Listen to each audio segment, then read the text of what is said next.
Oi, gente! Conseguiram pensar no próximo capítulo que eu vou ler agora? O resgate do lenhador de lata? Sobre o que será que fala esse capítulo, hein? Vamos conferir? Quando Dorothy acordou, o sol brilhava por entre as árvores e Totó já estava há muito tempo perseguindo esquilos e passarinhos. Ela sentou na cama e olhou à sua volta. Lá estava o espantalho, de pé no seu canto, esperando pacientemente por ela. Precisamos procurar por água, disse a menina. E por que nós queremos água? Perguntou o espantalho. Para lavar a poeira da estrada do meu rosto e para beber. Assim o pão seco não fica preso na minha garganta. Deve ser meio incômodo ser feito de carne, disse o espantalho pensativo, porque a pessoa precisa dormir, comer e beber. Por outro lado, tem um cérebro, e poder pensar direito bem que vale todo o trabalho. Saíram da casinha e caminharam entre as árvores até acharem uma fonte com água clara, onde Dorothy matou a sede, tomou banho e comeu seu desjejum. Viu que não lhe restava muito pão na cesta e ficou satisfeita de pensar que o espantalho não precisava comer nada, porque mal restava pão que desse para ela e para Totó passarem o dia.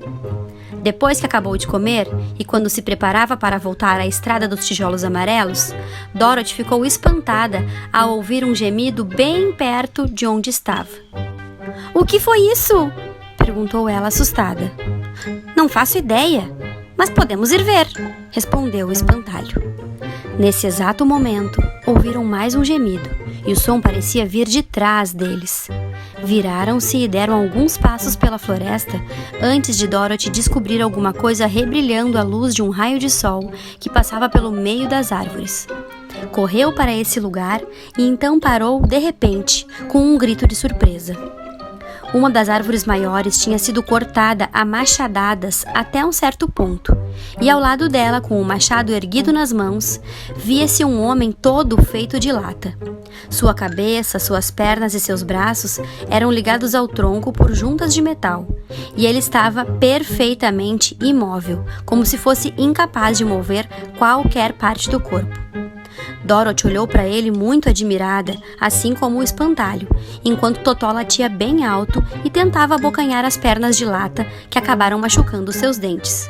— Foi você que gemeu? Perguntou Dorothy. — Foi eu mesmo, respondeu o homem de lata. Faz mais de um ano que estou gemendo aqui, mas até agora ninguém tinha escutado ouvindo me ajudar. — E como eu posso ajudar? Perguntou ela baixinho porque ficou comovida com a voz triste do homem. Pegue uma lata de óleo e lubrifique as minhas juntas, respondeu ele. Enferrujaram tanto que não consigo mexer nenhuma delas.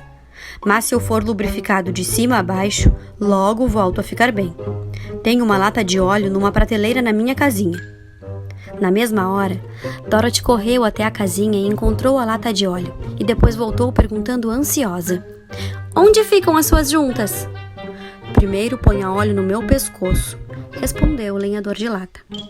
Dorothy pingou o óleo no pescoço, mas como ele estava muito enferrujado, o espantalho agarrou a cabeça de lata e começou a virar, sem fazer muita força, de um lado para o outro, até ela se soltar e a partir dali o próprio homem conseguiu movimentar a cabeça sozinho.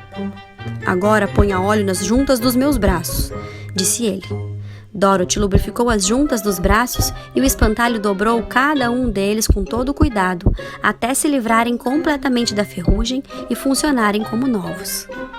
O lenhador de lata deu um sorriso de satisfação e baixou seu machado que apoiou no tronco da árvore.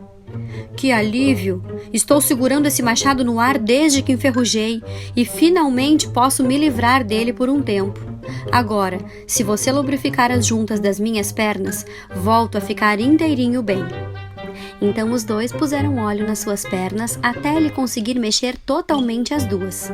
E ele não cansava de agradecer e agradecer pela sua libertação, pois dava a impressão de ser uma criatura muito bem educada e um homem muito grato. Eu podia ter ficado ali para sempre na mesma posição se vocês não tivessem aparecido. O que quer dizer que vocês, sem dúvida, salvaram a minha vida. Como vieram parar aqui? Estamos a caminho da cidade das Esmeraldas para ver o grande Oz e paramos na sua casinha para passar a noite, respondeu Dorothy. E por que vocês querem ver Oz? Perguntou ele. Bom, quero que ele me mande de volta para o Kansas. E o espantalho quer que ele arranje um cérebro para a sua cabeça, respondeu a menina. O lenhador de lata pensou profundamente por alguns instantes e então disse: Você acha que Oz podia me dar um coração? Ora, imagino que sim. Deve ser tão fácil quanto arranjar um cérebro para o espantalho. É verdade. Então, se vocês deixarem que eu venha junto, também vou à Cidade das Esmeraldas pedir a ajuda de Oz. Ora, venha conosco! Respondeu animado o espantalho. E Dorothy acrescentou que teria o maior prazer na companhia dele. Então, o lenhador de lata apoiou o machado no ombro e todos saíram andando pela floresta até chegarem à estrada calçada de tijolos amarelos. O lenhador de lata pediu a Dorothy que guardasse a lata de óleo na cesta e explicou: Se eu pegar chuva e tornar a ficar enferrujado, vou precisar muito da minha latinha de óleo. E foi uma sorte seu novo amigo se juntar a eles, porque logo que recomeçaram a viagem, chegaram a um lugar onde as árvores e os galhos cresciam tão emaranhados por cima da estrada que nenhum viajante poderia passar. Mas o lenhador de lata pôs-se a trabalhar com seu machado e usava sua ferramenta tão bem que logo abriu uma passagem para todos. Enquanto caminhavam, Dorothy ia concentrada nos seus pensamentos que nem percebeu quando o espantalho tropeçou num buraco e saiu rolando até a beira da estrada.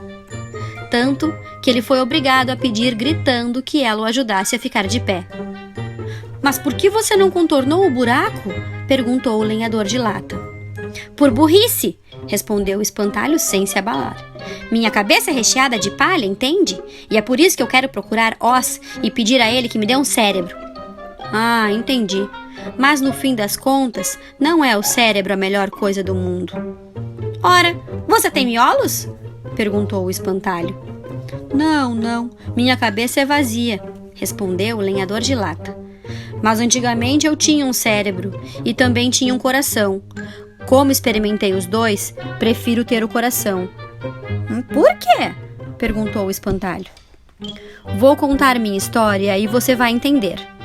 Então, enquanto caminhava pela floresta, o lenhador de lata contou a seguinte história. Nasci filho de um lenhador que derrubava árvores na floresta e vendia madeira para viver.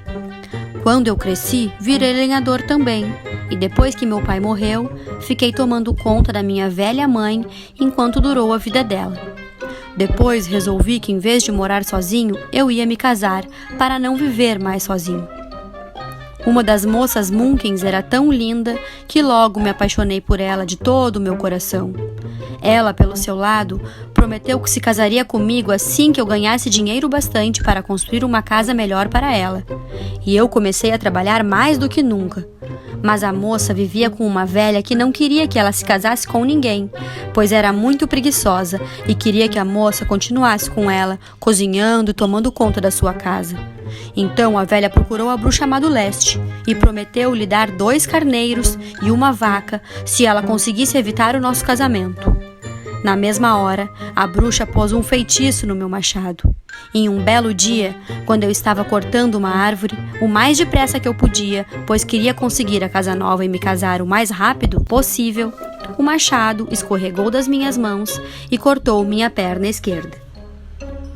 Num primeiro momento, achei que o golpe tinha sido terrível, porque sabia que um homem de uma perna só não podia trabalhar direito como lenhador.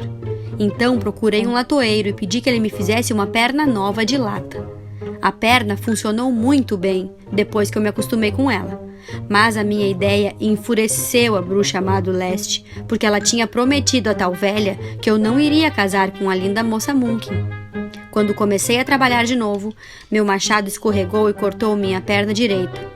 Voltei a procurar o latoeiro e ele me fez uma nova perna de lata. Depois disso, o machado enfeitiçado cortou meus 2 braços, um de cada vez. Mas sem perder a coragem, substituiu os 2 braços por braços de lata. A bruxa má fez o machado escorregar e cortar a minha cabeça. E no primeiro momento, achei que dessa vez tinha sido meu fim. Mas o latoeiro, por acaso, estava passando bem na hora e me fez uma cabeça nova de lata. Aí eu achei que tinha derrotado a bruxa para sempre e trabalhava cada vez mais, mas não sabia o quanto a minha inimiga poderia ser cruel. Ela imaginou outro modo de matar o meu amor pela linda moça Munkin e fez o meu machado escorregar de novo, cortando o meu corpo, que ficou separado em 2 metades. Mais uma vez o latoeiro me ajudou e me fez um corpo de lata, prendendo a ele com essas juntas os meus braços, as minhas pernas e a minha cabeça, para eu poder me movimentar como antes. Mas ai de mim! Agora eu não tinha mais coração, de maneira que perdi meu amor pela moça Munkin e parei de achar que me casar ou não com ela faria alguma diferença. E ela ainda deve estar vivendo com a tal velha, esperando que um dia eu possa aparecer. Meu corpo brilhava tanto à luz do sol que eu me orgulhava muito dele, e agora não me importava mais com o meu machado se escorregasse ou não, porque não podia mais me cortar. O perigo era um só, as minhas juntas enferrujarem. Mas eu tinha sempre uma latinha de óleo na minha casa e cuidava de me lubrificar sempre que precisava. Mas chegou um dia em que eu esqueci, e quando caiu uma tempestade, antes que eu pudesse me dar conta do perigo, elas já tinham enferrujado. E fiquei lá parado na floresta até vocês aparecerem. Foram tempos terríveis, mas durante o ano em que passei ali, tive tempo para pensar que a maior perda que eu sofri foi a do meu coração. Enquanto eu estava apaixonado, era o homem mais feliz do mundo. Mas ninguém pode amar sem coração. E por isso resolvi pedir a Oz que me dê um coração novo. Se ele me atender, eu volto para procurar a moça Munkin e me casar com ela. Dorothy e o espantalho vinham acompanhando a história do lenhador de lata com grande interesse, e agora sabiam por que ele queria tanto um novo coração. Mesmo assim, eu vou pedir um cérebro em vez de um coração, porque um burro, mesmo que tivesse um coração, não ia saber o que fazer com ele. Bom, eu vou ficar com o coração, respondeu o lenhador de lata, porque um cérebro não faz ninguém feliz, e a felicidade é a melhor coisa do mundo. Dorothy não disse nada, porque estava tentando descobrir qual dos seus 2 amigos tinha razão, e concluiu que se conseguisse voltar para o Kansas e Tia Em, dava no mesmo se o lenhador não tivesse um cérebro e se o espantalho não tivesse coração, ou se os 2 conseguissem o que queriam. O que deixava a menina mais preocupada é que o pão estava quase acabando, e a próxima refeição dela e Totó iria deixar a sua cesta vazia. Claro que o lenhador de lata nem o espantalho comiam nada, mas ela não era feita de lata nem de palha e só podia continuar viva se tivesse o que comer. O 6º capítulo se chama O Leão Covarde. Se alguma vez vocês já ouviram falar na história do Mágico de Oz, podem imaginar o que vem pela frente, não é?